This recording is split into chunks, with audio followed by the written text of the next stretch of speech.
हाऊसमध्ये ते असताना मी काही काळ मंत्री होतो आणि त्यांच्यासमोर बोलायचं किंवा ते मागे बसायचे त्यांच्यासमोर बोलायचं म्हणजे भीती वाटायचं. एक शब्द इकडे तिकडे झाला की समजायचं आज रावते साहेबांकडून फोन येणार आहे. असो, पण ह्या सगळ्या नेत्यांबरोबर जेव्हा आपण काम करतो अनेक गोष्टी शिकायला मिळतात आणि सगळ्यात महत्वाची गोष्ट त्यांच्याकडून शिकायला मिळते ती म्हणजे डिसिप्लिन. प्रत्येक नेत्याबद्दल काही ना काहीतरी सांगण्यासारखं आहे.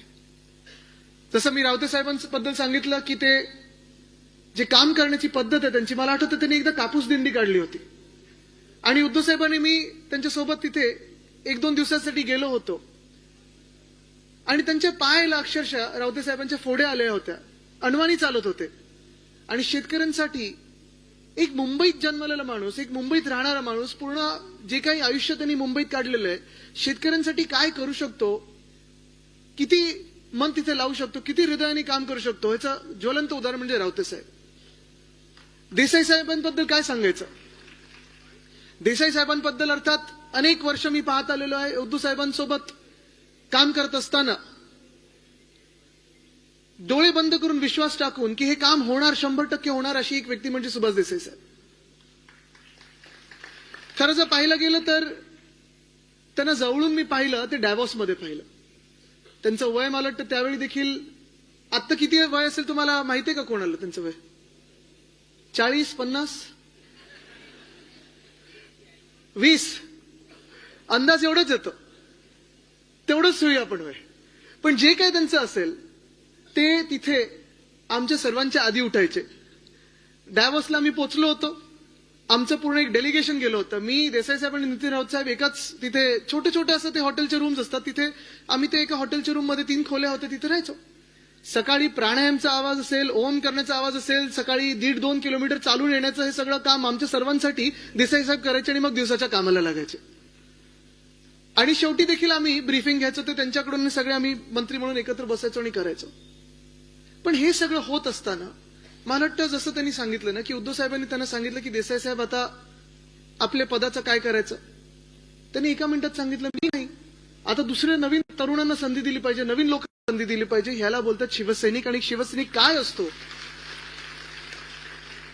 हे त्यांनी दाखवलं. खरं तेही बोलू शकले असते ना की नाही नाही उद्धव साहेब तुम्ही मंत्री आहात, मुख्यमंत्री आहात, जरा 2 पद अजून मागून घ्या, मला काहीतरी द्या. ते बोलले मला एकही पद नको. त्यांनी एकच सांगितलं, मला शिवसेनेत काहीतरी जबाबदारी द्या, मला घरी बसू नका, मला पक्षाची काहीतरी जबाबदारी द्या, पक्ष बांधणीची जबाबदारी द्या. राजन विचारे साहेब तर इथे आहेतच.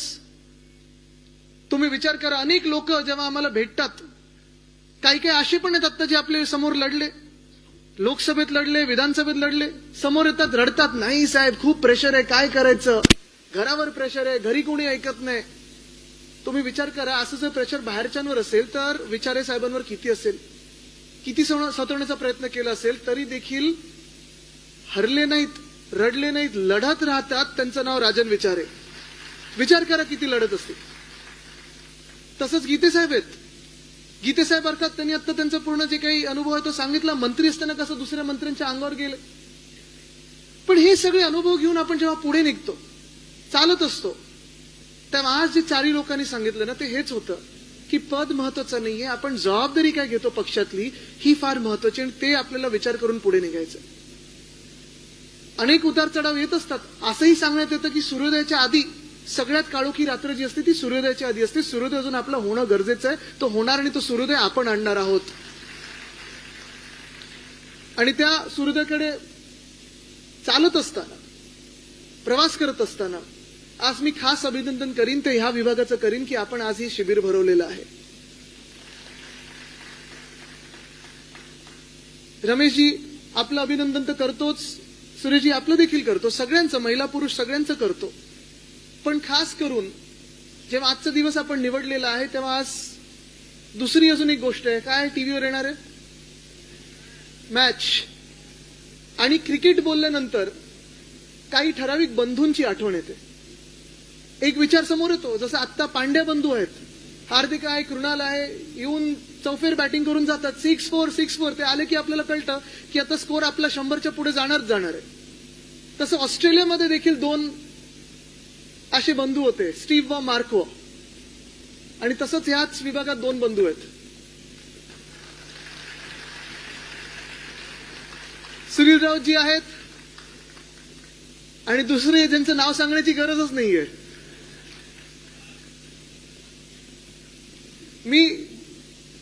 मला वाटतं 2 आठवड्यापूर्वी दिल्लीत होतो आणि दिल्लीत गेल्यानंतर संजय काकाबरोबर फिरताना खूप मजा येते.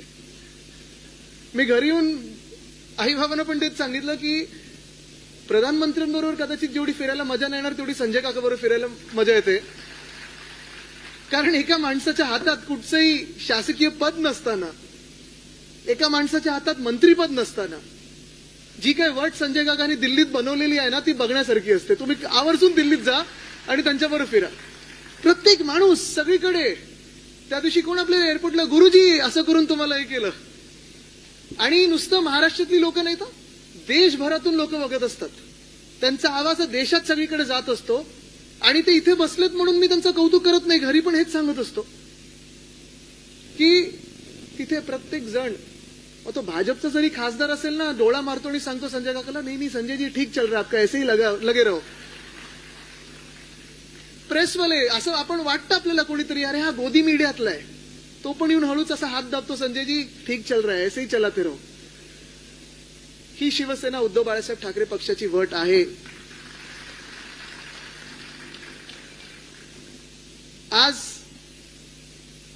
जे काही मला बोलण्याची संधी दिलेली आहे, मुंबईचे हाल, मुंबईची झालेली अवस्था, मुंबई जिंकण्याची गरज, हे सांगण्याची गरज नाही. मला वाटतं आपण सगळे भोगत आहोत, पाहत आहोत. मुंबईकर म्हणून आपल्याला सगळ्यांना आजूबाजूला दिसतंय. मागच्या वर्षी काही महत्वाच्या निवडणुका झाल्या. लोकसभेची निवडणूक झाली आणि लोकसभेची निवडणूक आपण जिंकलो. होय, आपण जिंकलोच. कारण तुम्ही विचार करा, जे सत्ताधारी आपल्याला सांगत होते की आम्ही आता 300 पार की आता 400 पार करणार आहोत, 2014 मध्ये आपण त्यांच्या सोबत होतो आणि सोबत आल्यानंतर ते 282चा आकडा गाठला. जवळपास 20-25 वर्षानंतर आपल्या देशात एक हाती सत्ता कोणाच्या हातात आली असेल ती भाजपच्या हातात आली. याचं कारण एक होतं, कारण त्यांचे मित्र पक्ष त्यांच्या सोबत होते आणि त्यांनी ह्या देशाला एक स्वप्न दाखवलं होतं की अच्छे दिन आने वाले है. 2019ला आपण ठरवलं होतं खरं की आपण आता विरोधी पक्ष म्हणून लढणार, आपण वेगळे लढणार. तरी देखील मातोश्री बंगल्यावर आले. तुमचं आमचं दैवत माझे आजोबा वंदनीय हिंदुहृदय सम्राट बाळासाहेब ठाकरेंच्या खोलीत आले, शब्द दिला आणि त्या शब्दापोटी आपण लढलो होतो, त्यांच्या सोबत लढलो होतो. निवडणुकीनंतर त्यांनी शब्द तो मोडला, खोटं बोलायचं ते बोलले, सवयीप्रमाणे वागले. पण 2019ला देखील जे साधारण त्यांचे अंतर्गत आकडे होते की 180 पर्यंत पोहोचतात का, 190 पर्यंत पोहोचतात का, शिवसेना त्यांच्या सोबत राहिली आणि ते पूर्ण चित्र देशभरातलं बदललं आणि ते 303 पर्यंत पोहोचले होते. आणि ह्यावेळी देखील त्यांची जी सत्तेची माज होती, जो माज दिसत होता आपल्याला, मस्ती होती. आपल्याला सांगत होते तुम्ही काही करा, आम्ही 400 पार जाणारच. ही लढाई जी होती ती फार महत्वाची होती, कारण ती संविधान बदलायचं होतं. त्यांना भाजपचं जे संविधान आहे ते आपल्या देशावर लादायचं होतं. ही लढाई होती आणि आपण इंडिया आघाडी म्हणून ती लढाई जिंकलो. कारण ज्यांना वाटत होतं की त्यांचं बहुमताचं सरकार येणार, त्यांचं एकहाती सरकार काय, त्यांचं 400 पार करेल सरकार, त्यांना आपण 240 वर अडवलं. हे आपलं यश आहे आणि महाराष्ट्रात जिंकलोच लोकसभेची निवडणूक. पण देशभरात देखील असं मानतात की 70 सीटमध्ये त्यांनी घोटाळा केला, नाही तर त्यांचं सरकार तर बनतच नव्हतं. त्यानंतर लगेचच आपल्याला आठवत असेल 2 विधान परिषदा आल्या, बॅलेट पेपरवर झाल्या, मुंबईतल्या होत्या आणि काय निकाल आले, 2च्या 2 आपण जिंकलो. शिवसेना उद्धव बाळासाहेब ठाकरे पक्ष म्हणून जिंकलो. दिल्लीत त्यांचं सरकार बसलं होतं, महाराष्ट्रात त्यांचं खोके सरकार तर होतच. खोके धोके पैसे सगळं काही उडवलं त्यांनी. पण बॅलेट पेपरवर निवडणुका झाल्या आणि 2च्या 2 विधान परिषदा आपण जिंकलो. तिथे देखील इंडिया आघाडीला यश आलं, कारण महाराष्ट्रभरात जे चित्र होतं विधान परिषदांच्या निवडणुकीचं, जे लोकांमधून निवडून येतात, आमदारांमधून नाही लोकांमधून येतात, मग ते शिक्षक मतदारसंघ असो, पदवीधर मतदारसंघ असो, ह्या दोघांमधून आपण जिंकलो. सेनेटची निवडणूक झाली. इथून मला वाटतं परम कुठेत हे होते उमेदवार, कुठे गेले परम यादव? ठीक आहे, राहू दे. पण त्या निवडणुकीत देखील आपण शिवसैनिक म्हणून एकटे लढलो आणि त्या निवडणुकीत देखील 10च्या 10 जागा आपण जिंकून आणल्या. हे आपलं यश आहे. 3 निवडणुका महत्वाच्या जिंकल्यानंतर विधानसभेत आपल्याला वाटलं की ठीक आहे, आता 100% काय आपण जिंकतोच आहे. कुठे ना कुठे आपल्याला वाटायला लागलं की ठीक आहे, आता थोडं आपण करू, जिंकू, आपण येतच आहे सरकार. कुठेही शांत बसलो नाही आपण, कारण लोकांसमोर विषय तर होतेच, भ्रष्टाचार विषय होताच, गद्दारी विषय होता, महाराष्ट्रातून उद्योगधंदे निघाले सगळे गुजरातला गेले हा विषय होताच, महाराष्ट्र अदानीच्या घशात घालतात हा विषय होताच. ती पण निवडणूक आपण खरं जिंकलो होतो जर यांनी वोटर फ्रॉड नसता केला, आणि तो वोटर फ्रॉड देखील आपण लोकांसमोर आणणार आहोत. मला वाटतं 1 महिन्यापूर्वी संजय राऊत साहेब होते, राहुल गांधीजी होते, सुप्रियाताई सुळे होत्या, आणि ह्या तिघांनी हा वोटर फ्रॉड जो झाला तो दिल्लीत पत्रकार परिषद घेऊन आपल्या लोकांसमोर आणलेला आहे. संजयजी, हा आपल्याला पुन्हा एकदा लोकांसमोर इथे मुंबईत बसून, पुण्यात बसून, नागपूरला जाऊन, कोल्हापूरला जाऊन, सोलापूरला जाऊन, वसई विरारला जाऊन, पालघरला जाऊन, सगळीकडे जाऊन सांगायला लागेल की तुमचं मत जे तुम्ही महाविकास आघाडीला दिलं होतं ते महायुतीला ह्यांनी फिरवलं कसं, किंबहुना ह्यांनी ही खोटी मतदार नोंदणी करून तुमचं मत खाल्लं कसं, हे आपल्याला लोकांसमोर आणायला लागेल. पण ठीक आहे, आपला पराभव झाला हे आपल्याला तात्पुरतं तरी मान्य करू. 3 निवडणुका जिंकलो, 1 निवडणुकीत पराभव झाला. जे बहुमताचं सरकार आलं, मी तिथे आमदार म्हणून बसतो, इथे सुनील राऊतजी आहेत जे आमदार म्हणून बसतात. आम्ही दोघांनी हे चित्र पाहिलेलं आहे. 2022ला जेव्हा आपलं सरकार ह्या गद्दारांनी पाडलं, जी कीड यांनी महाराष्ट्राला लावली, गद्दारीची असेल, खोकेबाजीची असेल, धोकेबाजीची असेल, तेव्हा ह्या सगळ्यांच्या चेहऱ्यावर एक आनंद होता, एक हसं होतं की चला आता आपलं सरकार बसतंय. पण यावेळी जेव्हा त्यांचं सरकार बनत होतं ना, रमेशजी तुम्हाला सांगतो, सगळे जे सत्ताधारी बाकावर बसले होते ते पण तेवढ्याच शॉकमध्ये होते जेवढे आपण सगळे आहोत की आपलं सरकार आलं कसं. सगळे एकमेकांकडे बघतात, तू पण निवडून आला, तू पण निवडून आला, अरे मला वाटलं तू पडतोय, नाही नाही मला वाटलं मी पडतोय. हे वातावरण आहे. आणि तुम्हाला अजूनही सांगतो मी, अनेक लोक मला आज सांगतात, पत्रकार जे आहेत मित्र ते सांगतात, भाजपमधले काही आहेत ओळखीचे ते सांगतात, जे जुन्या भाजपमधले म्हणजे जी वाजपेयी साहेबांची भाजप होती, अडवाणी साहेबांची भाजप होती, इथे मुंबईत जर पाहायला गेलं तर प्रकाश मेहता असतील, राजपुरोहित असतील, ह्या सगळ्यांची भाजप होती, ज्यांना अजूनही शिवसेनेबद्दल थोडं प्रेम आहे, उद्धव साहेबांबद्दल प्रेम, आणि ज्यांना वाटतं की आजची भाजप आहे ही कॉन्ट्रॅक्टर लोकांची भाजप आहे, ही भाजप नाहीच आहे. ते मला सांगतात की आदित्यजी, अजूनही आम्हाला माहित नाही आमचं सरकार आलं कसं. आणि मंत्रालयामध्ये तुम्ही गेलात तर वातावरण असं आहे की ह्या सरकारला ऑलरेडी 5 वर्ष होऊन गेलेले आहेत, सगळं काही हळू चाललेलं आहे, हळू चाललेलं, हळू चाललेलं. पण आज आपण विचार करायला पाहिजे की आपण इथे उपस्थित का राहिलेलं आहे. मुंबईची अवस्था जी झालेली आहे, जे ध्येय आपलं आहे, मुंबई आपल्या हातातून जाता कामा नये, कारण आपल्या हातातून जर गेली तर ही मुंबई महाराष्ट्रातून तुटेल. आणि हे गुजरातचंच नाही, कारण आता कदाचित हे गुजरातच्या घशात घालणारच नाहीत, हे फक्त आणि फक्त अदानीच्या घशात घालतील मुंबईला. तिथे आपल्याला लढणं गरजेचं आहे, तिथे आपल्याला जिंकणं गरजेचं आहे, तिथे आपल्याला जातपात धर्म, कदाचित मी तुम्हाला हेही सांगेन, पक्ष विसरून शिवसेना उद्धव बाळासाहेब ठाकरे पक्षाच्या मागे उभं राहणं गरजेचं आहे. कारण ही मुंबई जर आपल्याला आपली ठेवायची असेल, या महाराष्ट्राची ठेवायची असेल, तर तुम्हाला लढणं गरजेचं आहे आणि जिंकणं तर गरजेचं आहेच. डोळे उघडून काम करणं गरजेचं आहे. बूथ मॅनेजमेंट, मला अनिल देसाई साहेब त्याच्यावर बोलणार आहे. पण ते होत असताना आता मी ज्या रस्त्यावरनं येत होतो, मी तुम्हाला थोडी झलक देतो. मग तुम्ही ठरवायचं ह्या मुंबईसाठी लढायचं की नाही लढायचं. सुरुवात जर करायची झाली तर ह्याच महाकवी कालिदास नाट्यगृहाकडून करूया. ज्या खुर्च्यांवर आज तुम्ही बसलेला, ज्या मंचावर मी उभा राहिलेलो आहे, मला आठवतं ह्याचं नूतनीकरण जेव्हा आपण हाती घेतलं होतं तेव्हा आदेश बांदेकरजी असतील, अनेक कलाकारांना आपण इथे आणून समोर बसवलं, या स्टेजवर आणलं, रंगीत तालीम घेतली की हा मंच कसा असायला पाहिजे, हे ज्या लाकडी फळ्या आहेत त्याच्या खालती रेती कशी असायला पाहिजे, इथे आवाज घुमतो तो घुमला कसा नाही पाहिजे, घुमला तर आपलाच शिवसेनेचा घुमेल कसा आवाज, हे ठरवून आपण काम केलं होतं. कारण जी काही गोष्ट आपण करतो ती चांगलीच केली पाहिजे, जगात सर्वोत्तमच केली पाहिजे, हा विचार करून आपण करतो. जसं हे आहे तसं शहाजीराजे क्रीडा संकुल आपण पलीकडे अंधेरीमध्ये केलेलं आहे. अनेक गोष्टी या मुंबईमध्ये केलेल्या आहेत. आज जर तुम्ही मला मुंबईत कुठेही फिरवलं, मध्ये मी तो इंटरव्ह्यू केला होता, गाडीतून आम्ही फिरतोय, मी आणि तो एक व्यक्ती जो माझा इंटरव्ह्यू घेत होतो, आणि प्रत्येक गोष्ट मी बोट दाखवून सांगू शकतो, कारण राजकारण्यांना काय बोट दाखवायची सवयच असते. हे ह्यांनी केलं, हे त्यांनी केलं, तसं नाही. मी अभिमानाने सांगू शकतो, होय हे आमच्या शिवसेनेने केलंय, होय हे आमच्या शिवसेनेने केलंय, होय आमच्या शिवसेनेने केलंय. पण दुर्दैव आपलं एवढंच आहे, काल परवाकडे मी उद्धव साहेबांशीच गप्पा मारत होतो की अनेक गोष्टी आपण या महाराष्ट्रात केल्या, अनेक गोष्टी आपण सुरुवात केली आणि उद्घाटन कोणी भलतंच करत. म्हणजे आपण विचार करा, मुंबई पुणे एक्सप्रेसवे स्वप्न कोणाचं, विचार कोणाचा, भूमिपूजन, प्लॅनिंग, सुरुवात ती आपल्या काळात झाली. वंदनीय हिंदू सम्राट बाळासाहेब ठाकरेंनी अनेकदा सांगितलं होतं की सरळ रस्ता मुंबई ते पुणे आम्ही करू, तो केला आपण. सुरुवात झाली कामाला. मला आठवतं आपलं शिबिर असंच लोणावळ्यात होतं 2001-2002 साली. सरकार आपलं नुकतं गेलेलं, आपण तेव्हा प्रयत्न करत होतो की आता नवीन कसं काय पुढे वाटचाल करायची. तेव्हा देखील आपण सगळ्या आमदारांना बसमध्ये बसवून त्याच रस्त्यावरनं लोणावळ्याला घेऊन गेलो होतो. ती सुरुवात आपण केली, पण उद्घाटन केलं पुढच्या सरकारने. ही सीलिंग मुंबई बँड्रा वरळी सीलिंग जे झालंय, खरोखर माझ्या आजोबांचं स्वप्न होतं की नरिमन पॉईंट पर्यंत त्याच वेळी पोहोचलं असतं जर आपलं सरकार असतं तर. मला वाटतं 97 साली की काही 99 साली त्याचं भूमिपूजन झालं. 55 फ्लायओव्हर्स, उड्डाणपूल जे आपण करत होतो, ही दोन्ही कामं आपल्या वेळी सुरू केली. आपण मुंबईसाठी सुरू केली होती, मुंबईकरांसाठी सुरू केली होती. पण नेमकं आपलं सरकार बदललं आणि उद्घाटन कोणी केलं? पुढच्या सरकारने केलं. तसंच कोस्टल रोडचं काम आहे. मध्ये हे सगळे भाजपवाले उठतात की आम्ही केलं. चला मी तुम्हाला चॅलेंज लावून सांगतो, इथे मला उभं करा, इथे कुठच्याही भाजपच्या मुख्यमंत्र्याला उभं करा किंवा कुठच्याही मंत्र्याला उभं करा. प्रत्येक इंच मी त्या कोस्टल रोडचं सांगू शकतो आणि त्यांना देखील तसंच सांगायला लावा. बघूया कोणाला अजून काही येतं का. ट्विटर, कुठचंही सोशल मीडियाचं माध्यम घ्या, हे जे सगळे पत्रकार बंधू इथे आलेले त्यांना विचारा. महिने प्रत्येक महिन्यात आमची तिथे एक व्हिजिट असायची.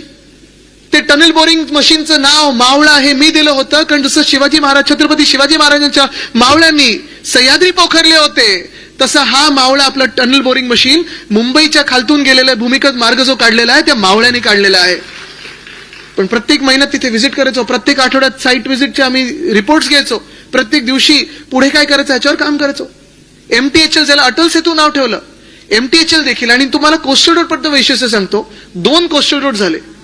एक कोस्टल रोड नॉर्थ बाउंड म्हणजे वांद्रा ते कांदिवली आणि पुढे आता वसई विरार पर्यंत गेलेलं, ते 2014 सालीच अर्ध फाडलं आणि कोणाच्या हाती दिलं असेल? MSRDC खातं. MSRDC खातं कोणाकडे होतं 2014 सालापासून?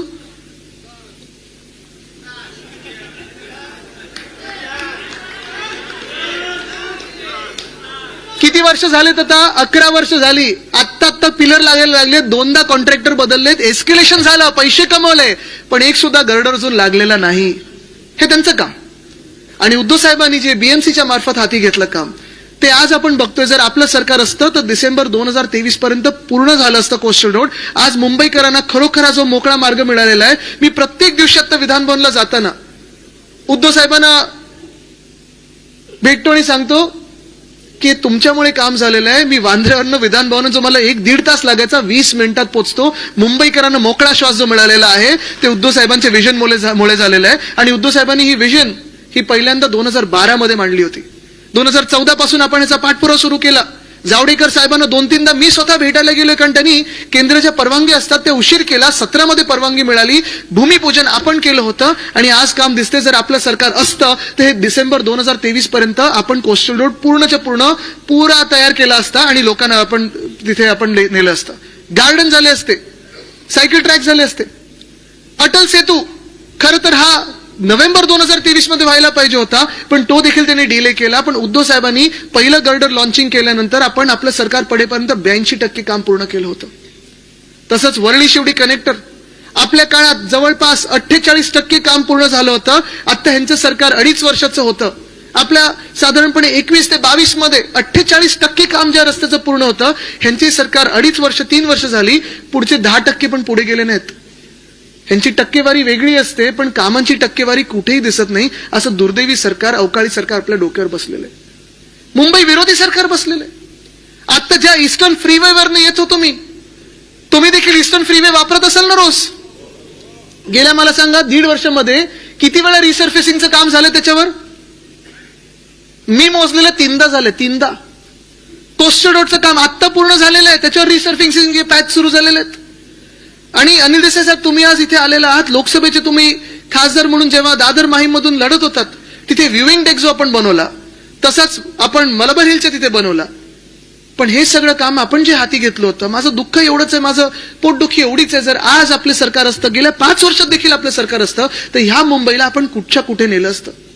मी तुम्हाला 4 गोष्टींमध्ये मुंबईची हालत कशी खराब होते आणि मुंबई पुन्हा एकदा महापौर मुंबईत शिवसेना उद्धव बाळासाहेब ठाकरे पक्षाचाच का असावा हे सांगतो. पहिली गोष्ट, रस्ता घोटाळा. आज आपण पाहतोय, सोशल मीडिया उघडा तुम्ही, दहिसरमध्ये कोण राहत असेल, कोणी वांद्र्यात राहत असेल, कोणी जिहूत राहत असेल, कोणी कुठेही राहत असेल, एकच सगळ्यांची कंप्लेंट आहे, काय खोदून ठेवलंय.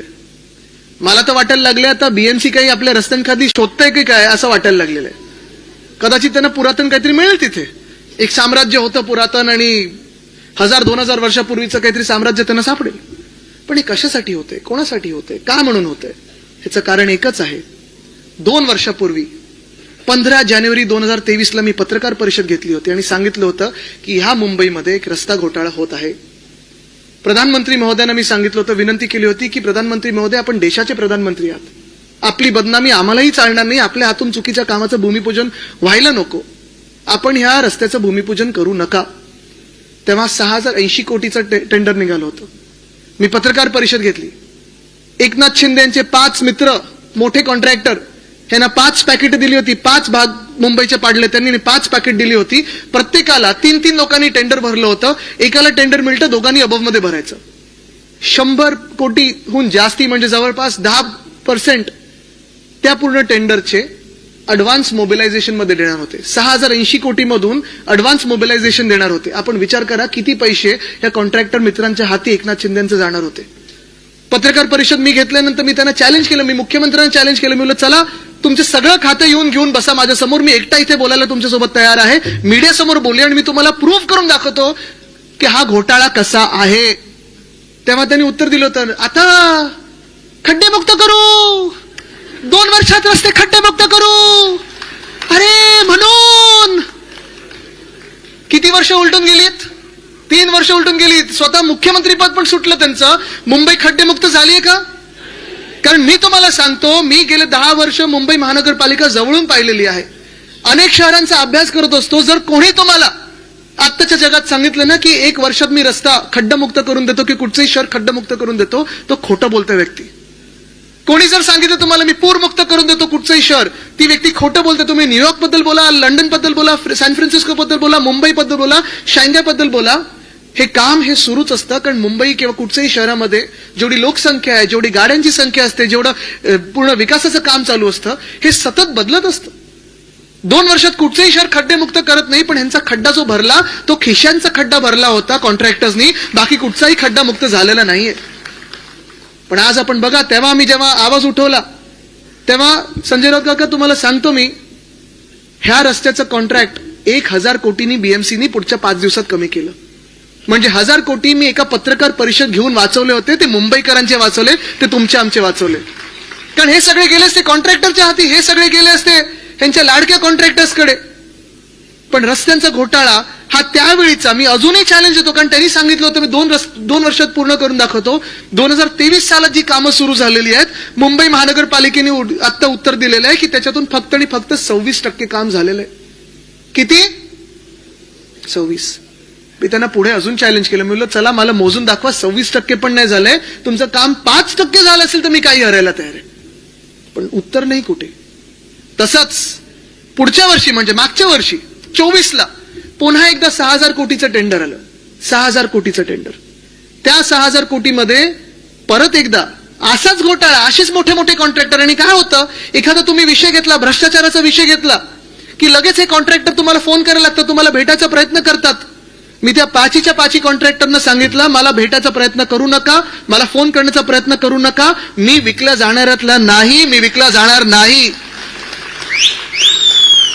मी त्यांना हे सांगितलं मी तुमच्या कोणाचंही कॉन्ट्रॅक्टरचं नाव घेतलेलं नाहीये, कारण माझी लढाई तुमच्यासोबत नाहीये. अखेर काम करतो तो कॉन्ट्रॅक्टरच असतो.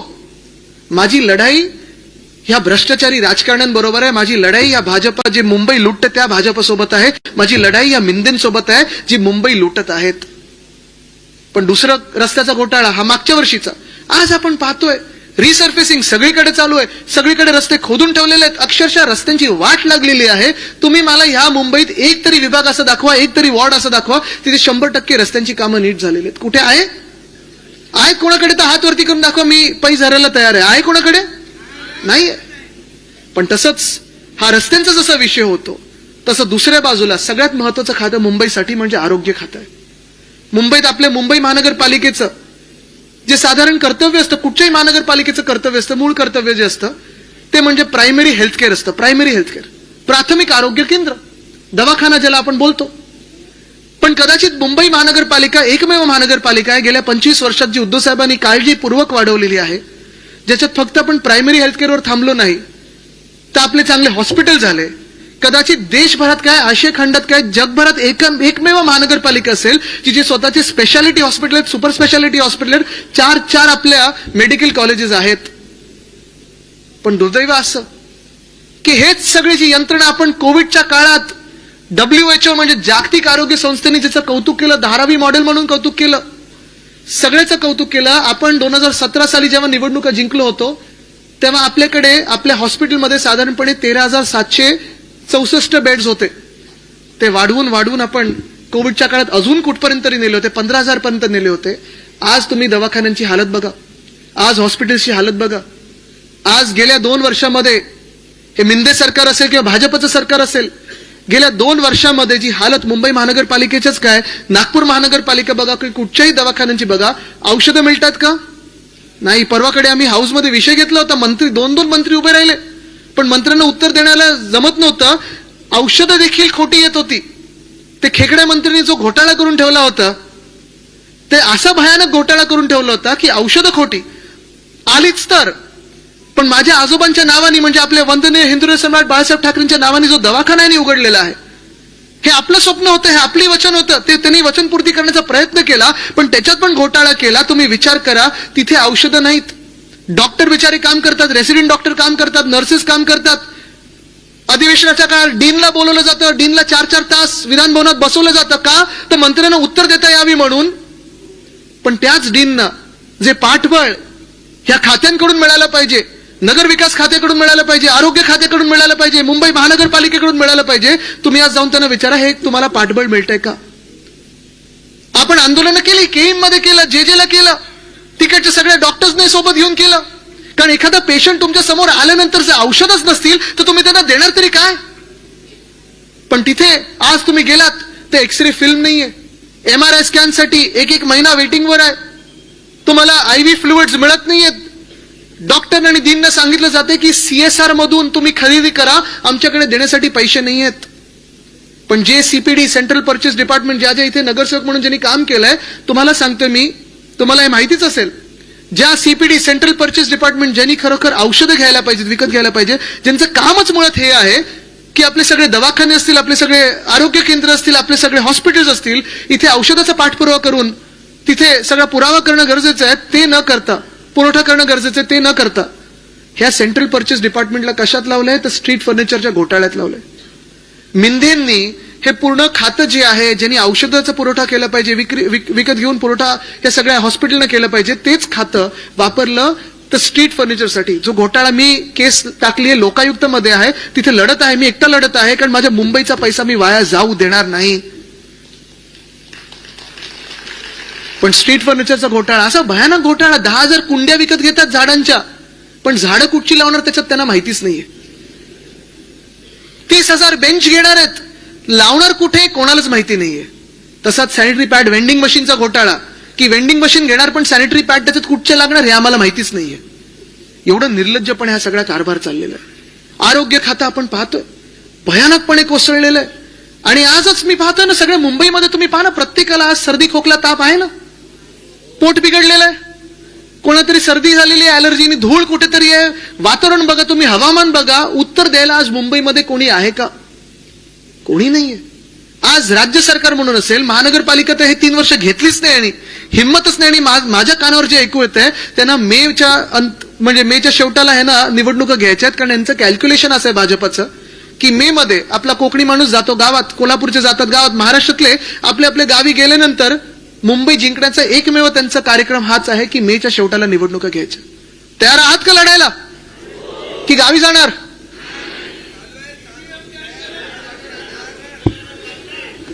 पण तुम्हाला सांगतो नाही, पुढे तुम्हाला अजून सांगतो, अजून सांगतो, नुसतं आरोग्य खात्याची आणि वाटणी लावली आहे. इथे किती लोकांनी, आता तिसरं म्हणजे आपण मुंबईला आर्थिक कणा म्हणतोय, देशाची आर्थिक राजधानी म्हणतो ना आपण. परवाकडे देवेंद्र फडणवीस साहेबांनी, मुख्यमंत्र्यांनी सांगितलेले की नाव Mumbai financial time is over, capital एकदम बिलकुल ओव्हर. सांगितले त्यांनी की मुंबईची आर्थिक राजधानी म्हणून मुंबईची वेळ संपलेली आहे. त्यांना आता नैना सिटी बांधायची आहे. प्रश्न एकच आहे, नैनामध्ये तो ए आहे तो अदानीचा आहे की कोणाचा, हा विचार करायला पाहिजे.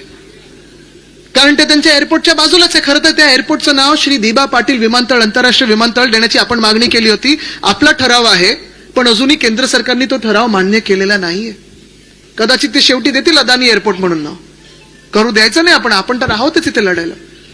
पण ते नैना सिटी होऊ दे ना, खरोखर मोठी होते, मुंबईच्या 3 पट की 10 पट होऊ दे. महाराष्ट्रात अजून काही चांगलं होत असेल तर आनंदच आहे. पण ज्या 2-3 मागण्या मुंबईच्या आहेत ना, गिफ्ट सिटीला ज्या सवलती तुम्ही दिलेल्या आहेत ते द्या ना मुंबईला गिफ्ट सिटी सारख्या सवलती. मुंबईचं आर्थिक जे बळ आहे, मुंबईची आर्थिक राजधानी ही तुम्ही मारायला निघालेल्या आहेत. तुमचा पक्ष भाजप म्हणून मारायला निघालात. गेल्या 10 वर्षात कितीतरी तुम्ही मोठे मोठे हेडक्वार्टर्स नेलेत, दिल्लीला नेलेत, गुजरातला, एक तरी मुंबईत दिलाय का? आणि हाच प्रश्न नुसतं मुंबईतून नाही, नुसतं महाराष्ट्रातून नाही, तर जेव्हा मी वाराणसीत गेलो होतो तिथे देखील मला 2-3 लोकांनी विचारलं की सर यहाँ क्यों कुछ आता नहीं है, सब गुजरात ही क्यों जाता है, क्यों उत्तर प्रदेश में कोई बड़ी इंडस्ट्री आती नहीं है.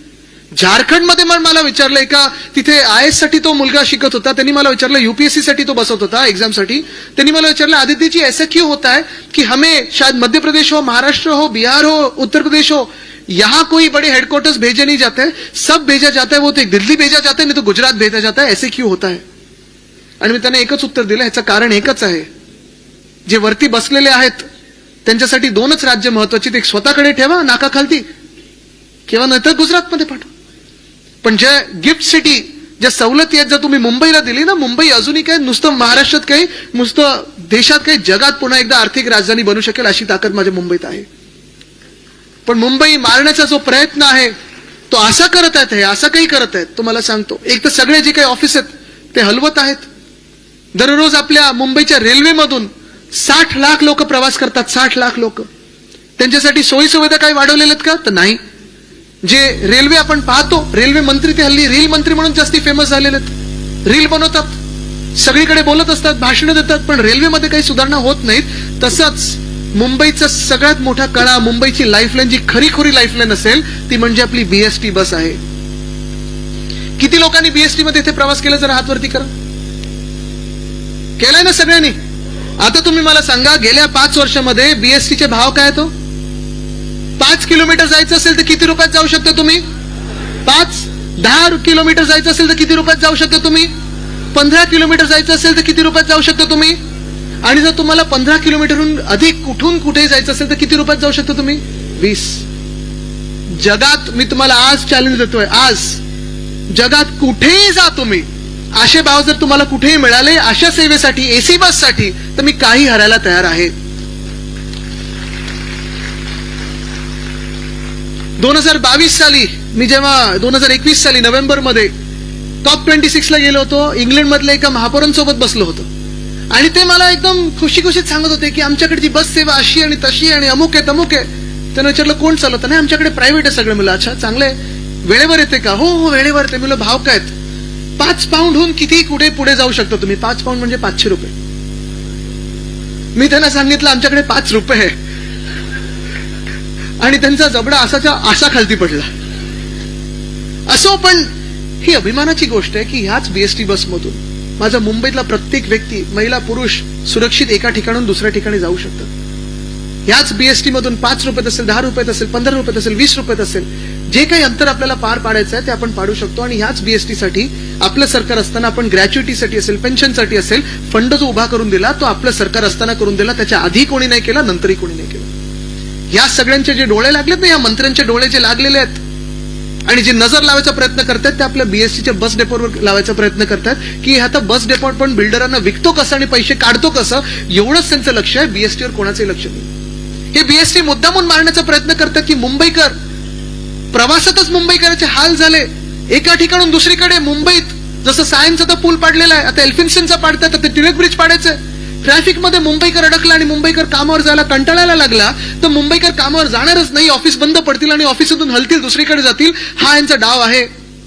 STचे आता भाव वाढवलेले आहेत. मंत्री सांगतात मला माहितीच नाही फाईल सही कोणी केली. मुख्यमंत्री बोलतात हे आधीच झालेलं आहे. म्हणजे नक्की कोणात कोणाचा काही पायपोच नाही. पण आज आपण पाहतोय मुंबईमध्ये ज्या BST साठी आपण लढत होतो, झगडत होतो, ज्या BST साठी मी स्वतः गीते साहेबांकडे गेलो होतो, जेव्हा फेम 1 पॉलिसी आणली होती तेव्हा मी आणि अजय मेहता साहेब आम्ही दोघं गेलो होतो. तेव्हा बागडेजी पण होते आपले, तेव्हा इथे अधिकारी होते, आज केंद्र सरकारमध्ये. आम्ही गीते साहेबांकडे गेलो होतो की आम्हाला नुसतं कॅपेक्स नाही, ओपेक्स मॉडेल पण आम्हाला वेटलिस्टवर पण बसेस द्या. आम्हाला आमच्या युनियन बरोबर जे आम्ही अग्रीमेंट केलेलं आहे 3,337 बसेस कमीत कमी मुंबईत चालवायच्या आहेत परमनंट कामगारांसाठी, आणि इतर ज्या मुंबईकरांसाठी वाढवायच्या आहेत. ते आपलं स्वप्न होतं की 2027 पर्यंत 10,000 इलेक्ट्रिक बसेस आपण मुंबईमध्ये आणणार होतो. काम सुरू केलं होतं. आज आपलं सरकार असतं तर कदाचित आपण जवळपास 7,000 इलेक्ट्रिक बसेस पर्यंत पोहोचलोही असतो. त्याच्यातून 900 डबल डेकर इलेक्ट्रिक बसेस. म्हणजे मला आठवतं जेव्हा मी डबल डेकर बद्दल ट्विट केलं होतं, सोशल मीडियावर टाकलं होतं, कितीतरी मुंबईकर असे आहेत ज्यांनी आनंदाने ती बातमी शेअर केली होती. कोणाच्या अशा काही मेमरीज त्यांच्या बरोबर आहेत, काही आठवणी आहेत. कोणी कोणाच्या आजोबांसोबत गेलं होतं त्या बसवर, कोणी कोणाच्या आई वडिलांसोबत फिरायला गेलं होतं डबल डेकर बस सोबत. पण डबल डेकर बस जी आपली शान होती, आन बान शान होती मुंबईची, आणि लाल बस आपली जी होती ती यांनी मारण्याचा आता प्रयत्न केलाय. आता बस स्टॉप बघा तुम्ही, सगळीकडे बस स्टॉप आहे की होर्डिंग आहे हे आपल्याला कळत नाही. फुटपाथ आहे की नाही हे आपल्याला कळत नाही. झिब्रा क्रॉसिंग दिसते की नाही हे आपल्याला कळत नाही. आणि मुख्य म्हणजे आपली बीएसटीची बस आजही 32 ते 35 लाख लोकांना प्रवास करायला जी वापरली जाते ती बीएसटीची बस आपल्या काळात जी साधारणपणे 4,000 बसेस होत्या त्यांनी आकडा कमी करून आणलाय 1,500-2,000 वर. हे असे करतात मुंबईचे हाल. म्हणजे रस्त्यांचा घोटाळा, स्ट्रीट फर्निचरचा घोटाळा, सॅनिटरी पॅड वेंडिंग मशीनचा घोटाळा. आज आपण बघतोय आरोग्य खात्यात पूर्णपणे बट्ट्याबोळ करून टाकलेला आहे. बीएसटी बस ह्याची वाट लावत आहेत. आपल्या मुंबईतून अनेक गोष्टी, मग ते हेडक्वार्टर्स असो किंवा आपली वर्ल्ड कपची फायनल असो, मी हे अनेकदा सांगितलंय, जर मागच्या वर्ल्ड कपची फायनल आपल्या मुंबईत असती, वानखेड्याला असती, ते आपण 100% जिंकलोच असतो. का गरज होती गुजरातला नेण्याची? पण मुंबईचे एक एक एक एक एक असे आपण पाहतोय हे अंग मोडत चाललेले आहेत, हाल करत चाललेले आहेत, छळ करत चाललेत मुंबईचा. बीएसटी बस जर आज मला मिळाली नाही तर मी जाणार कसा, प्रवास करणार कसा एका बाजूने दुसऱ्या बाजूला, ऑफिसला जाणारच कसा? जर माझं बस स्टॉपच मला दिसलं नाही, त्याच्यावर मोठे एलईडीचे होर्डिंग दिसले, तर ते बस स्टॉप मध्ये मी थांबणारच कसा? हा विचार आज आपण करणं गरजेचं आहे. आणि हेच करत असताना एका बाजूला आपण पाहतोय हे सगळं होत असताना तिसरी आणि चौथी महत्वाची गोष्ट, जसं मी सांगितलं पहिलं, रस्ते घोटाळे झाले, त्यानंतर आरोग्य खातं खराब केलं, बीएसटी खराब केलं. शाळेंमध्ये, इथेच मी तो शाळेचा कार्यक्रम घेतला होता, मला आठवतं 10वीची मुलं सगळी बसली होती आणि मी इथे ते फिरत होतो बोलत माईकवर. पण शाळेंमध्ये इथे ज्यांनी परत एकदा बीएमसीत नगरसेवक म्हणून काम केलं आणि जे भावी नगरसेवक इथे बसलेले आहेत, मी त्यांना सांगत आहे, मुंबई महानगरपालिका पुन्हा एकदा जसं आरोग्य केंद्र हे प्राथमिक आरोग्य केंद्र चालायचं आपलं कर्तव्य असतं, तसंच कुठच्याही महानगरपालिकेचं प्रथम कर्तव्य एवढंच असतं, प्राथमिक आरोग्य, प्राथमिक शिक्षण. पण आपण तेवढंच न करता शिक्षणात देखील खूप पुढे गेलो. 2011 साली उद्धव साहेबांनी व्हर्च्युअल क्लासरूम हे पहिलं आपल्या मुंबई महानगरपालिकेत आणलं. आज जगात चर्चा होते ती आर्टिफिशियल इंटेलिजन्सची होते, डिजिटायझेशनची होते. त्याची सुरुवात आपण 2011 साली आपले 90 क्लासरूम आणि पुढे जात असताना 600 क्लासरूम जोडून आपण उद्धव साहेबांनी ते करून दिलं. त्याला बोलतात विजन, त्याला बोलतात काम. करून दाखवलं म्हणून आपण लिहिलं होतं सगळीकडे. पण ते आज आपण पाहतोय पुढे नेत असताना टॅब्स दिले आपण प्रत्येक विद्यार्थ्याला, मुलगा असेल मुलगी असेल. आपल्या मुंबई महानगरपालिकेच्या 1234 शाळांमध्ये इंग्लिशमध्ये शिकवलं जातं, मराठीमध्ये शिकवलं जातं, सेमी इंग्लिशमध्ये शिकवलं जातं, गुजरातीमध्ये शिकवलं जातं, हिंदीत शिकवलं जातं, उर्दूत शिकवलं जातं, तमिळ, तेलुगू, कन्नड ह्या सगळ्या 9 भाषांमध्ये शिकवलं जातं. 10वी भाषा जी आपण आणली होती ते तंत्रज्ञान म्हणजे टेक्नॉलॉजी, ही 10वी भाषा जगातली जी सर्वात महत्वाची आहे ती आपण आणली होती. माझे आजोबा वंदनीय हिंदुराव सम्राट बाळासाहेब ठाकरे मला नेहमी सांगायचे की आदित्य शिकत राहा. जगात कुठेही मी गेलो तर त्यांच्यासाठी एक डिक्शनरी आणायचो आणि ते देखील जे काही त्यांना इंग्लिशमध्ये शब्द त्यांना वाटायचे की अरे ह्याचा वापर कसा करायचा, ह्याचा उच्चार कसा करायचा, ह्याचा अर्थ काय, ते मार्किंग करून ठेवायचे. आणि मला शाळेतून आल्यानंतर विचारायचे की आदित्य ह्याचा अर्थ जरा काढूया आपण, चल डिक्शनरी किंवा थिसॉरस मधून. त्यांनी मला फ्रेंच शिकायला थोडं प्रोत्साहित केलं होतं. सगळीकडे त्यांनी मला एवढंच सांगितलं होतं, आदित्य जगात सगळ्या भाषा तू शिकायलाच पाहिजे, मातृभाषा ही आलीच पाहिजे. पण जगात वेगळ्या वेगळ्या ज्या भाषा शिकू शकलात तर तुला कोणी थांबू शकत नाही. आणि माझा प्रयत्न हाच होता की आपल्या शाळांमध्ये जेवढं काही इतर गोष्टी आपण शिकू शकू, मग ते खेळांमध्ये असेल, क्रिकेट असेल, फुटबॉल असेल, कबड्डी असेल, हॉकी असेल, मग ते आपण पाहतो सुनीता विल्यम्स असतील किंवा त्यावेळीच्या कल्पना चावला असतील, चंद्रापर्यंत पोहोचणं असेल, मार्सपर्यंत पोहोचणं असेल, हे अमेरिकेतल्याच मुलांनी का स्वप्न पाहावं? त्याचे क्लासेस आपण मुंबईत पण सुरू केलं, ते मुंबई महानगरपालिकेच्या शाळेत पण सुरू केलं. ते ऍस्ट्रॉनॉमी म्हणजे नुसतं अवकाश रात्री बघायचं नाही. आज तर आपले तारे दिसतच नाहीत रात्री, प्रदूषण एवढं झालेलं आहे. पण ह्या सगळ्या गोष्टी आपण सुरू केल्या. त्या वाघोबा क्लब सुरू केलं होतं. मुंबई महानगरपालिकेच्या शाळेत आपण सीबीएसई आणलं. परत एकदा मी सांगतो, सीबीएसई, आयसीएसई, आयबी IGSE आणणारा आपण एकमेव बोर्ड होतो या देशभरामध्ये आणि पहिलं बोर्ड होतो. दिल्लीचं कौतुक होतं आणि झालंच पाहिजे, पण आपण ते महानगरपालिका म्हणून आणलं. आज त्या शाळांना फंडिंग कमी मिळते, टीचर्सची भरती थांबलेली आहे, टीचर्सचं ट्रेनिंग प्रोग्राम थांबलेलं आहे. हे चित्र मुंबईचं हे भयानक होत चाललेलं आहे. राहणं कठीण झालंय मुंबईमध्ये. आपण पाहतोय, मी तुम्हाला एक शेवटचा आणि सगळ्यात महत्वाचा जो निर्धार करायचा मुद्दा आहे तो सांगणार आहे. मग नुसतं निर्धार करायचं की धारदार होऊन आता तुटून पडायचा, हा विचार तुम्ही करायचा आहे. शेवटचा मुद्दा धारावी. किती लोकांनी ऐकलंय? सगळ्यांनी ऐकले ना? आता तुम्हाला सांगतो याचं गुपित काय. हे सगळं जे चालू आहे ना, तुम्हाला BST मधून बाहेर ठेवलं जात आहे, आरोग्य केंद्र हे मोडकळीस आलेलं आहे, शाळांमध्ये टीचर ट्रेनिंग होत नाहीये, ह्या सगळ्या गोष्टी का होत आहेत? तुम्हाला छोट्या छोट्या छोट्या छोट्या विषयांमध्ये गुंतवून ठेवण्यासाठी. म्हणजे तुम्ही रोज विचार करणार, अरे अदानीबद्दल मी काय विचार करणार, धारावी कोण घेते, घेऊ दे ना, मला माझा कचरा धाराबाहेरचा उचलला पाहिजे. पाणीच गढूळ येतंय, माझ्या घरात पाणी येत नाही, मी अदानीबद्दल धारावीबद्दल लढायला का रस्त्यावर येऊ? अरे 100 वर्षापूर्वी, 500 वर्षापूर्वी कोण बरोबर होतं, कोण बरोबर नव्हतं, गांधी बरोबर होते की स्वातंत्र्यवीर सावरकर बरोबर ते, ह्याच्यात आपल्याला लढत ठेवतायत, भूतकाळात आपल्याला लढत ठेवतात एवढ्यासाठी की आपलं भविष्य असेल, आपलं आत्ताचं जे जीवन आहे आणि आत्ता जे आपले मुंबई लुटतात ना, त्याच्यावर आपलं लक्ष जाऊ नये म्हणून ह्याच्यात तुम्हाला गुंतून ठेवलेलं आहे. हा विचार तुम्ही केला पाहिजे. मी परवाकडे पण विधान भवनात गेल्यानंतर मला हाच विचार पडलेला, अरे निवडणूक प्रक्रियेवर एवढा खर्च होतो, आम्ही सगळे आमदार म्हणून जे निवडून जातो, तुम्ही सगळे मतदान करता, हे कशासाठी? एकामेकांवर तिथे जाऊन ओरडण्यासाठी, भांडण्यासाठी की कोण 500 वर्षापूर्वी, 1000 वर्षापूर्वी, 50,000 वर्षापूर्वी योग्य होतं, कोण नव्हतं? किती इतिहासावर आपण लढत बसणार? मी इतिहासाचा विद्यार्थी आहे, पण किती वर्ष आपण त्याच्यातच राहणार? कोणी आजच्या बद्दल आणि उद्याबद्दल कोणी आपल्यासाठी लढणार आहे की नाही, आपल्यासाठी आवाज उठवणार आहे की नाही?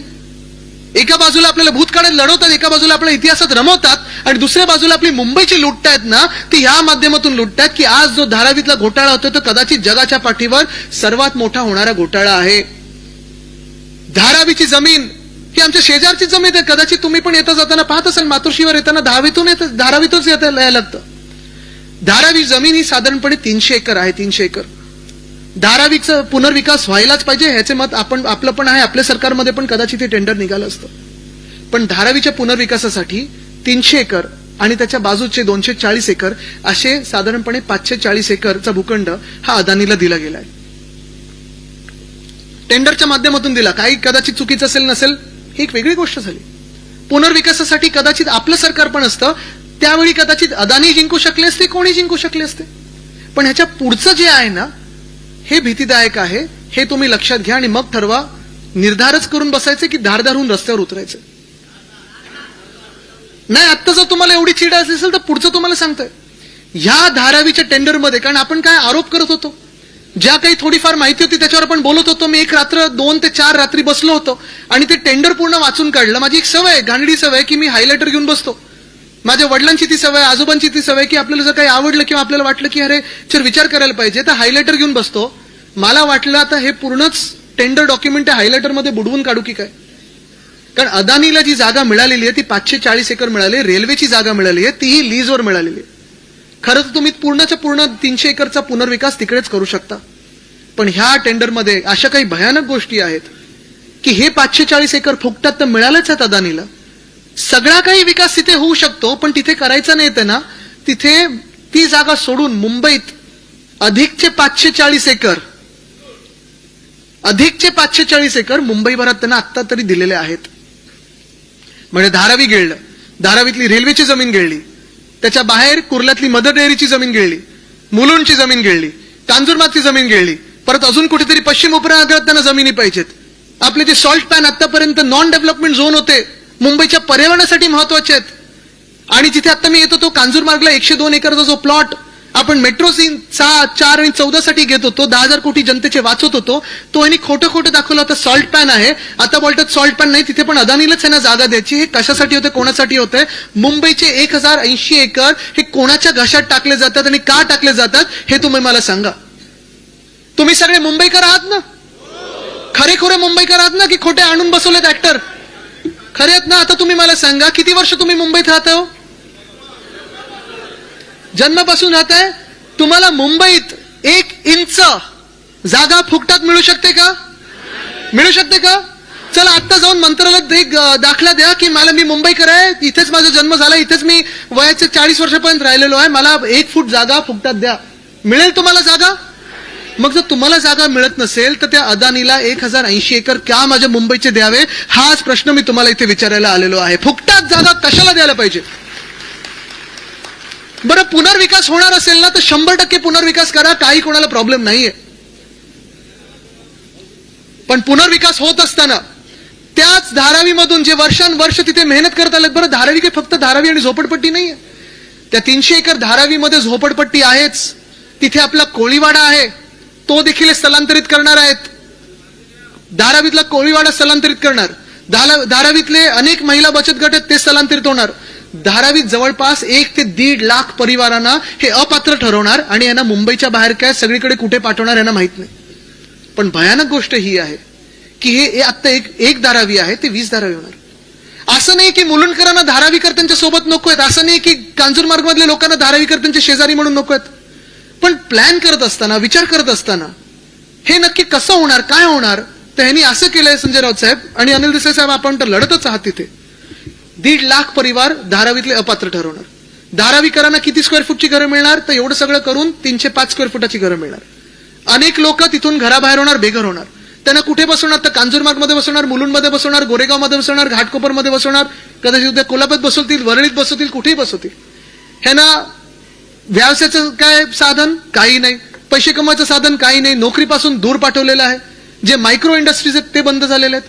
आणि ह्याच्यावरही भयानक म्हणजे आपला सगळा जो मुंबईचा पुनर्विकास आहे तो सगळा जाणार, सगळे जे काही अधिकार आहेत मुंबईचे ते जाणार कोणाच्या हातात, तर अदानीच्या हातात. म्हणजे त्या टेंडरमध्ये असं लिहिलंय, धारावी असेल किंवा हे 540 एकर असतील, ह्या 1080 एकर मध्ये जर कोणाला काही करायचं असेल तर विचारायचं कोणाला? मुंबई महानगरपालिकेला नाही, महाराष्ट्र शासनाच्या मंत्र्याला नाही, मुख्यमंत्र्याला नाही, तर भाजपच्या एकमेव मालकाला. त्याचं नाव काय? अदानी.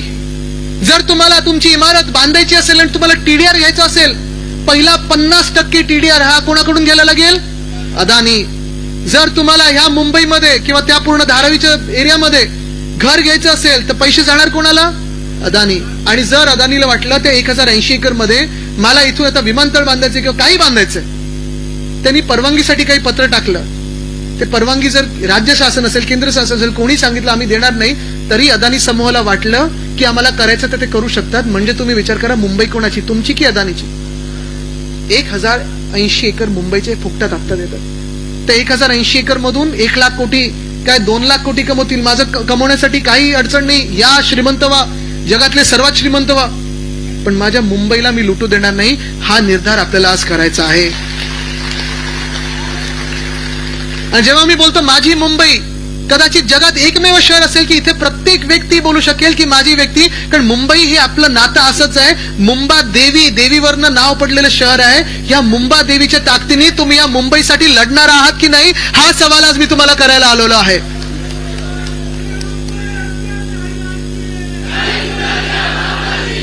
आज मुंबईची गरज आहे ती आपण सर्वांनी रस्त्यावर उतरण्याची. आज मुंबईची गरज आहे ती मतदान केंद्रावर उतरण्याची. आज मुंबईची गरज आहे जातपात, धर्म, राजकीय भेदभाव सोडून मुंबईसाठी लढण्याची. त्या मुंबईसाठी, आपल्या मुंबईसाठी तुम्ही लढायला तयार आहात का, हा प्रश्न मी तुम्हाला विचारायला आलोय. कारण अनेक शिबिरं होऊ शकतात, शिबिरांमधून खूप काही शिकण्यासारखं असतं, पण या शिबिरामधून आपण का लढतोय, हा काच सवाल, काच उत्तर हे फार महत्वाचं. आणि काच उत्तर एकच आहे, मुंबई, मुंबई, मुंबई. या मुंबईच्या श्वासासाठी, या मुंबईच्या सन्मानासाठी, या मुंबईच्या आत्म्यासाठी तुम्ही लढणार आहात का? अनेक आमिष दिली जातील, कदाचित निवडणुका आत्ता होतील, निवडणुका नंतर होतील, पैसे दिले जातील, तुम्हाला विकले जाणार की मुंबईसाठी लढणार? तुम्हाला पद दिली जातील, तुम्हाला नगरसेवक पदाची तिकीट ऑफर होतील, काय करणार? मुंबई त्यांच्या अदानीच्या घशात घालणार की तुमच्याकडे ठेवणार? कधी आपण मंत्री बनू शकतो, कधी तुम्ही नगरसेवक बनू शकता, पण जर अदानीच्या हातात ही मुंबई गेली तर तुमचं स्वप्न हे चिरडलं जाईल, मुंबईकरांचं स्वप्न चिरडलं जाईल. आमची पिढी तुम्हाला विचारेल, कारण आम्ही तर लढतच आहोत, मी एकटा लढलो तरी चालेल, पाठीवर वार काय रक्त बंबाळून लढीन, पण माझ्या मुंबईसाठी लढणार म्हणजे लढणारच. ही तयारी जर तुमची असेल तर ह्या मेळाव्याला यश आलं असं मी समजेन. तयार आहात लढायला? उद्धव साहेबांसाठी लढायला तयार आहात का? मुंबईसाठी लढायला तयार आहात का? बघतोय एक नाव जे मुंबईकरांच्या चेहऱ्यावर असतं, एक त्यांच्या ओठात असतं, ते म्हणजे उद्धव बाळासाहेब ठाकरे. ज्यांना ज्यांना मुंबईवर प्रेम आहे त्यांना उद्धव साहेबांवर प्रेम आहे. आणि हे प्रेम आपण कायम ठेवणं गरजेचं आहे. हे नातं जे आहे ते प्रेमाचं नातं आहे, पण हे नातं हे ज्वलंत एका धगधगत्या शिवसैनिकाचं, आणि ती शिवसेना बालेकिल्ला मुंबई जिथे आहे, हा निर्धार मेळावा आपला आहे, शिबिर आहे. पण असंच शिबिर आपल्याला सत्ताधारी नगरसेवकांचं घ्यायचं असेल तर ह्या मुंबईला वाचवण्यासाठी घ्यायचं असेल. तयार आहात? तयार आहात? तयार आहात? जय हिंद, जय महाराष्ट्र, वंदे मातरम, जय मुंबई.